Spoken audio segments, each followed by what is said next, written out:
I don't know. In my heart of hearts, I simply just think this team is as mediocre. And this is my opening question for Frank Klose. All right. To me, this team is mediocre. Fine.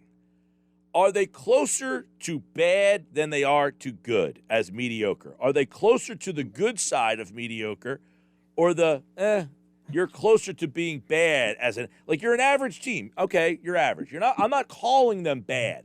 They're average. But are they closer to bad or are they an average team that's closer to a good team? I think once Dave Dombrowski has the opportunity to make some larger scale changes on this roster, they can be closer to good. I think the problem that they had here was Matt Klentak left them in a situation where they kind of had to re-sign Didi. They kind of had to re-sign JT Realmuto. And then once you do that, there's no money left. He was trying to fill the roster with these couple $1 million players, the Matt Moores, Chase Andersons, et cetera, et cetera. Some of the decisions made for him ahead of time about Hector Neris and Vince Velasquez. So there really wasn't much room to operate. And I feel like once Dave Dombrowski lets a year go by, doesn't do much more harm in terms of trading prospects, he can start to take this core, which does have Aaron Nola, Zach Wheeler, Bryce Harper, and JT Realmuto, and try to fill it out properly. I think that's the really difficult challenge that the Phillies face right now. Yeah, there was a question that came in earlier. I think I had a little bit of a trouble answering this question. I did the best I could, but I'll ask you. This is from Pat on the beach in Seattle City, and he says, it's becoming more and more clear the Phillies team is probably not going to make the playoffs and needs to be dismantled. What does this franchise do? Dombrowski wasn't coming here to rebuild, and I think that is the big key there. He did not accept this job to rebuild a team. But how do you fix this team with the current pieces that you have? I'm having a hard time. I'm going around the diamond and I'm saying, all right, I could trade Rhys Hoskins, but what am I getting in return for him? I could trade Gene Segura. I'm not getting much back for him. I could trade Didi. I could trade guys, sure. But nobody is going to give me, outside of maybe Wheeler, maybe Nola, no one is going to give me the return that is going to. And if you make a trade of that magnitude, aren't you telling Bryce Harper now that we are resetting the whole deck? You can't do that. Yeah, that's why I don't think they're going to try to reset the whole deck. I think this year is a transition year, and what you have to do is you have to let the Phillies. I'll say this: all the best prospects are like at Class A Jersey Shore right now. They are the ones that need to rise through the system.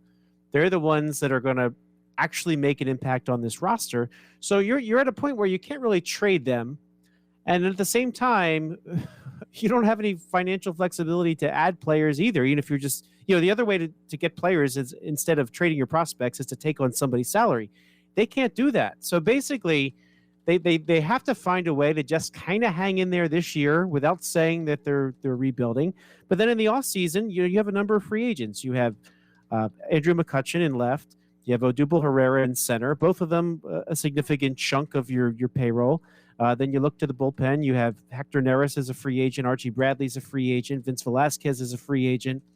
So you might have some wiggle room finally. And a lot of these one-year guys, of course, the Matt Moores, Chase Andersons of the world, they all kind of cycle out too. So you really will have some sort of financial flexibility this offseason, but you don't want to trade your prospects. I think from what I know of Dave Dombrowski over the years, he will try to hold on to them. He will try to make marginal improvements that don't hurt the long term.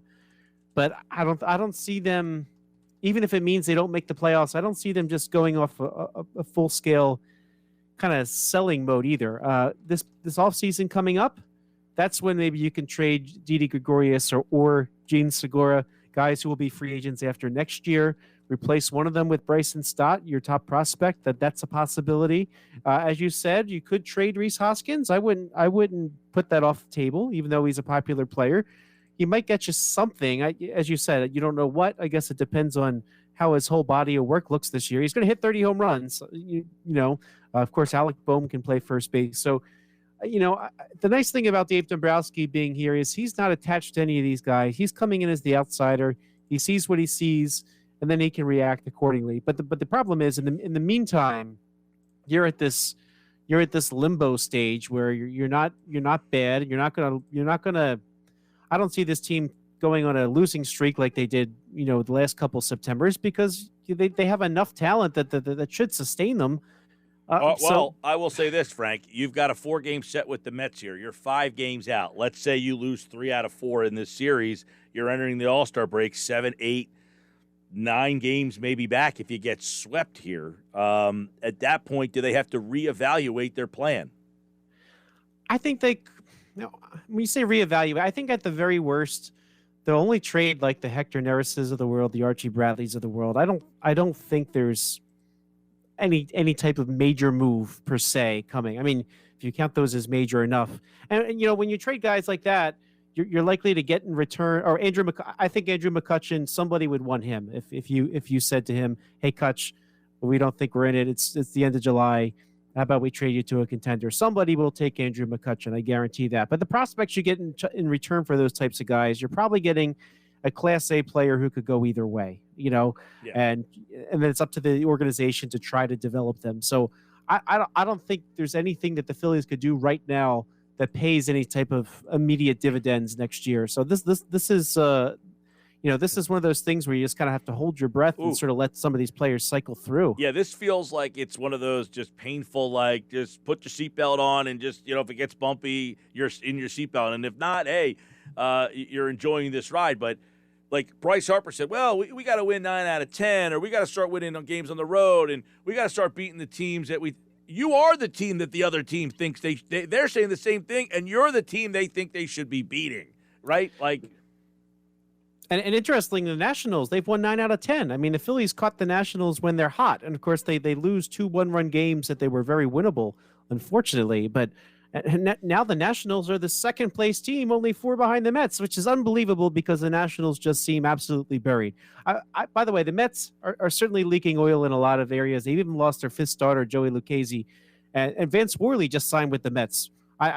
It seems like they're really grabbing to try to stay above water themselves. So it's still, as crazy as it sounds, this division is very winnable. If the Phillies can take 3 out of 4 in New York, well, then you start to say, well, yeah, if they can win a series against a team like the Mets, sure. If they win 3 out of 4 and you cut 2 games off of that, you're 3 games out and you're kind of hanging in that one. But if it goes the other way around and you lose 3 out of 4, and the next thing you know, you're now 8 games out, and it's like, all right, this team is what it is. And that's where it's going to be tough, where you're right. I agree with you, Frank. They just okay, trade Gene Segura. I'm not getting anything for him. I'm not getting it. Now, if you just want to say, let's move him and let's bring up Bryson Stott, play him right off the bat, okay, then people might accept that. But are they really going to labor through a whole summer, 6, 7, 8 games out, playing these guys? It's going to get pretty tough over at Citizens Bank Park, I would think. Yeah, the problem is, I don't know if it's a problem. I mean, fans can go to the games; they will enjoy them winning at least half of the home games that they could possibly go to. I mean, I think that's kind of easy. So, is that going to be enough? Or they're going to feel satisfied with that? I mean, fans waited around since. I mean, they waited all these years for them to admit that it was time to rebuild, and then the rebuild began in 2015, and there's nothing to show for. Well, they had the wrong guy running. They had the wrong guy running the rebuild. Correct. And, I think the idea that we're going to get the GM that's new and innovative and on the cutting edge, and the manager that's new and innovative on the cutting edge, that just didn't work. They didn't go for the seasoned general manager to oversee a rebuild, and I think that's really what cost them. No question. All right, this week they got the Mets. Obviously, it's a big one because, as we said, this Mets team, if it's 3 out of 4, next thing you know, you go from 5 games to 8 games. If they sweep you, you're 9 games back before the All-Star break. I mean, you could be double-digit games out by the All-Star break. This is a big series. There's not many, June big series, but this one kind of feels like you can't be 9 games back in July. Yeah, absolutely. And, that's what makes a game like yesterday so frustrating and so important. And by the way, if I could talk about that for a minute, I mean, I know Joe Girardi getting railed for putting David Hale in, but David Hale was coming into that game no matter what. And part of that was a carryover from the day before because they had to use the bullpen for 6 innings on a Zach Wheeler start. You're not supposed to do that. Zach Wheeler is one of the pitchers that went deepest into games in all of baseball.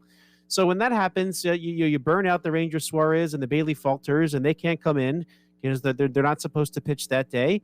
And then either you play David Hale in that spot or you play David Hale later in the game. So it's a really tough thing. And I think that what they need to do is they need to decide what to do with Spencer Howard. You can't waste 2 roster spots on one starting pitcher anymore, because then you have what you had yesterday, and really make a decision who's going to start instead. And they're talking about thinking about the closer. Maybe you try Spencer Howard, because you see him come in and blow guys away with 97 miles an hour. I do like that idea. I'm always a fan of the hot. I'd give Velasquez a chance to close. He sucks in 5 innings, but he's fine in 1 inning. I'd rather see him close games than some of the other options out there. He's Frank Klose, at Frank Klose on Twitter. That's a good one. I like Spencer Howard. Give him a shot to be the closer. Sports Bash Live, 97.3 ESPN. All right, Frank, take care, pal. Thanks, Mike.